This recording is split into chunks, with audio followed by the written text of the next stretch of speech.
कांग्रेस ने की महापौर जगत बहादुर अन्नू की श्रद्धांजलि सभा। महापौर जगत बहादुर सिंह अन्नू के भाजपा में शामिल होने के बाद पिछले दिनों जहां उनका अर्थी जुलूस निकालने के साथ ही नेम प्लेट पर कालिख पोती गई और उन्हें गंदगी बताया गया, वहीं आज कांग्रेस कार्यकर्ताओं ने एकजुट होकर अन्नू की श्रद्धांजलि सभा का आयोजन किया। साथ ही जगत बहादुर सिंह अन्नू पर 300 करोड़ के कमीशन के लिए पार्टी छोड़ने जैसे कई गंभीर आरोप भी लगाए गए हैं। श्रद्धांजलि नहीं, वो श्रद्धांजलि लायक आदमी नहीं है, उसको यहाँ गाली बकी जा रही है जो उसने धोखा दिया है। और सबसे बड़ी बात है, भगवान राम के नाम का उपयोग कर रहा है अभी भी बेशर्म। तेरे को पैसा खाना है, कमीशन खोरी करना है तो भारतीय जनता पार्टी में तू गया। अगर वाकई में तू राम भक्त है तो महापौर पद से इस्तीफा दे, क्योंकि कांग्रेस के सिंबल पे तुम जीते थे, कोई भारतीय जनता पार्टी के सिंबल पे या तुम निर्दलीय चुनाव नहीं जीते थे। तो पहले इस्तीफा दो और उसके बाद चुनावी मैदान में आओ, फिर देखेंगे तू कितना बड़ा राम भक्त है, तू कितना बड़ा लोकप्रिय नेता है। फंदे में फंसे तेंदुए का सफलतापूर्वक रेस्क्यू।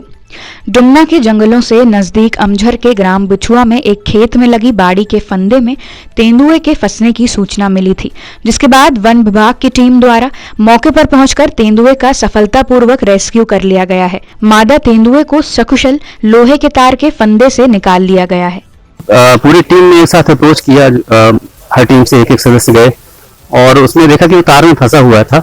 तो हम लोगों ने उसके पास जैसे अप्रोच करने की कोशिश की तो ऐसा कुछ घाव तो समझ में नहीं आया है और इसके बाद उसको सफलतापूर्वक जो है तो रेस्क्यू कर लिया गया है। ये हम लोग तैयारी के साथ आए थे कि शायद बेहोश करने की आवश्यकता पड़े, लेकिन वो जरूरत नहीं पड़ी। तो उसके बिना ही जो है तो इसको रेस्क्यू करके और अभी ये रिलीज हो चुका है।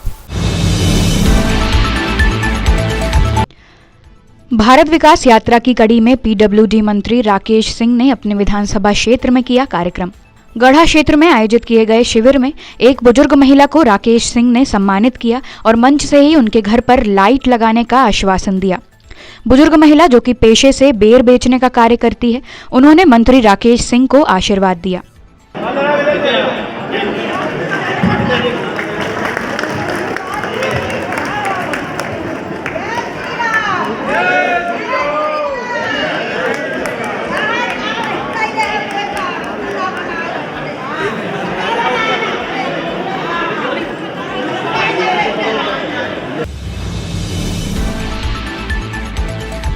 मारपीट के मामले में एसपी से शिकायत। रांझी बड़ा पत्थर निवासी पीड़ित महिला ने जबलपुर पुलिस अधीक्षक कार्यालय पहुंच 5 लोगों पर आरोप लगाते हुए बताया कि उसके और उसके बच्चों के साथ मारपीट की गई है और वो लोग उसकी लड़की के कपड़े उतरवाकर उसके साथ जाति करने की भी कोशिश कर रहे थे, जिसको बच्चों ने बचाया और जातिगत टिप्पणी कर परेशान कर रहे हैं। रांझी बड़ा पत्थर में रहती हूँ, मरघटाई के पास। तो मैं काम पे गई हुई थी सीओडी, तो मेरे बच्चे अकेले थे। तो विकास सोनकर, किशन बेन, गायत्री बेन और वर्षा ठाकुर, ये चारों सब 5 मिलके मेरे बच्चों के साथ मारपीट करे हैं और मेरी बच्ची के साथ उसके कपड़े वपड़े ये सब करके उसका साथ गलत करने के लिए सोचे थे। तो उसने मेरे बच्चों ने उसको बचाए। मेरा बेटा है, वो भी अभी 16 साल का है। तो उसने मुझे फिर सूचना दी कि मम्मी ऐसी बात है, आप जल्दी आओ घर। जब मैं घर पहुंची हूं तो देखा तो जैसे घर के अंदर उन लोगों ने मेरे साथ मारपीट की है। ये पूरा चोट और सब उन लोगों ने मुझे मारा है और मुझे बस यही बोल रहे हैं कि मतलब तुम एक छोटी जाति की हो, तो तुम्हारा ये सब थाना आना जाना हमारे कोई मायने नहीं रखता है। मैं रांझी थाने गई, रांझी थाने में वहाँ पे मेरा ये मुलायजा हुआ, लेकिन उन लोगों ने मेरी FIR नहीं लिखी। उन्होंने कहा है कि FIR आपकी नहीं लिखी जाएगी, FIR उनकी लिखी जाएगी। मेरी घटना हमारे साथ हुई है कि उनके साथ हुई है घटना।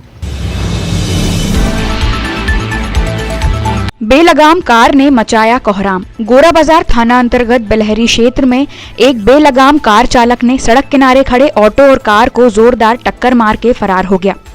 घटना का सीसीटीवी फुटेज सामने आया है। पुलिस गाड़ी नंबर के आधार पर मामले की जांच में जुटी। नर्मदा क्लब में हुआ स्पोर्ट्स डे का आयोजन। जबलपुर के नर्मदा क्लब में छात्र छात्राओं के शारीरिक एवं मानसिक विकास के लिए स्पोर्ट्स डे का आयोजन किया गया। इस आयोजन में 2 साल से लेकर 10 साल के बीच के बच्चों ने भाग लिया एवं खेल कूद में अपनी प्रतिभा दिखाई। नर्मदा क्लब में स्पोर्ट्स डे का आयोजन किया गया, जो अंकित और मीनू ग्रोवर के मार्गदर्शन में किया गया, जिसमें 2 साल से 14 साल के बच्चों ने भाग लिया और अपने क्षमता का प्रदर्शन किया, अपने स्पोर्ट्स का प्रदर्शन किया। और जैसा कि सबको पता है, स्पोर्ट्स एक बच्चों को बढ़ाने के लिए, बच्चों के मानसिक विकास के लिए बहुत ज़्यादा ज़रूरी होता है।